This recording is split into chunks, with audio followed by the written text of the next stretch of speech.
In case you haven't noticed, Chinese state-sponsored outlet called New China TV made a video called 7 Sins of India. The video blamed India for the Doklam standoff. Here are some highlights of the video. It's been 2 months since Indian troops illegally crossed the China-India boundary, but so far India has shown no sign of withdrawal at all. When the whole world is trying to wake India up from its impulse, China's realized it's impossible to awaken a guy who's pretending to be asleep. Nobody's blaming me because I'm asleep. Let's now take a look what India has done during these 2 months, which in a nutshell is regarded as the 7 sins.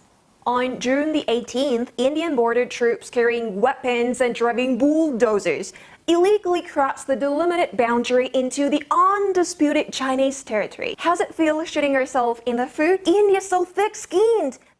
That's right. India is so thick-skinned because it committed sins by undisputedly treading China's food.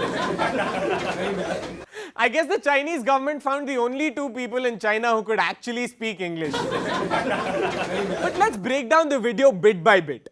Yes, you heard it right. Driving bulldozers straight into your house without even knocking at the door. What kind of neighbor would that be? That's right. What kind of a horrible neighbor are we? I mean, China would never trespass into international land or other people's territory. Oh, except the incursion into Ladakh this week, an incursion into North Vietnam, into Japanese islands, regular incursions into Mongolian territory, the one into Afghanistani territory, Kyrgyzstan, Tajikistan, Kazakhstan, Taiwanese territory, Zambao Islands, and do we even need to bring up the fest that's the South China Sea? China currently has territorial disputes with 18 countries, and that's right, 18. If you have 1 or 2, at least you can write it off saying, you have crazy neighbors. But at what point do you start thinking, maybe I'm the crazy neighbor? Let's keep going. You may think Doklam is a disputed area, but the truth is both India and the international community have recognized the place as a part of China, according to the 1890 convention between Great Britain and China relating to Sikkim and Tibet. And the thing is, this exact convention is under the protection of international law. Didn't your mama tell you never break the law? Did I hear that right? China talking about international law? China has plainly scoffed at international law several times in the past. China has even called the system of international law as an imperial tool to spread Western hegemony. Chinese vessels enter international waters with increasing impunity. In fact, China has more lawsuits filed against it for illegally penetrating into someone else's territory than even Bill Cosby does. That's a lot. Also, as long as we're talking about international treaties and agreements, how about the status quo agreement you signed in 1988 and then again in 1998? China treats international laws and treaties like cheap dinner buffet. They carefully pick and choose the items they like while ignoring everything else. India's argued that China's building of roads would represent a significant change of status quo with serious security implications for India. Would you go and take it up when your neighbor's building a path in his garden?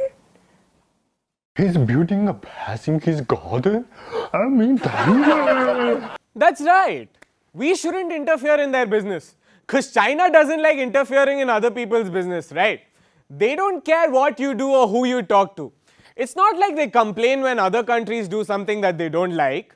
China complaining about Arizona's new immigration bill during a discussion with officers from the Department of State. China has filed a complaint against the US and the European Union for failing to categorize the nation as a market economy under World Trade Organization rules. China's defense ministry complained on Friday that Japanese surveillance activities threatened the safety of Chinese ships and aircraft. China said it had complained to the United States after a U.S. congressional delegation visited exiled Tibetan spiritual leader the Dalai Lama. China has filed a complaint with the World Trade Organization on anti-dumping measures taken by the European Union against the import. China's foreign ministry has lodged an official complaint after President-elect Trump held a telephone conversation with Taiwan President Tsai Ing-wen.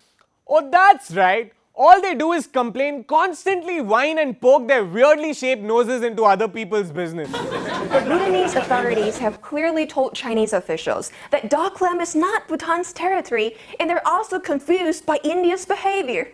Well, I'm just wondering, how's it feel shitting yourself in the food? What's that now? China claims that the Bhutanese government admitted that Doklam is Chinese territory. But did the Bhutanese government ever say that? Bhutan has refuted the Chinese Foreign Ministry's claims that the Doklam dispute didn't involve Bhutanese territory. A senior Chinese diplomat, if you remember, had been quoted earlier saying that Bhutan had conveyed to Beijing through diplomatic channels that the standoff was not on its territory. Official sources in Thimphu have now been quoted as saying that the construction of the road was indeed inside Bhutanese territory and in violation of border agreements.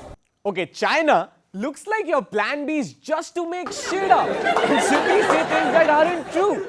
Here's the final part of their video. China has a strong will to solve the problem peacefully, with the prerequisite of India's withdrawal, of course. However, India is so thick-skinned that it is on the one hand crying for talk, but on the other hand refusing to withdraw.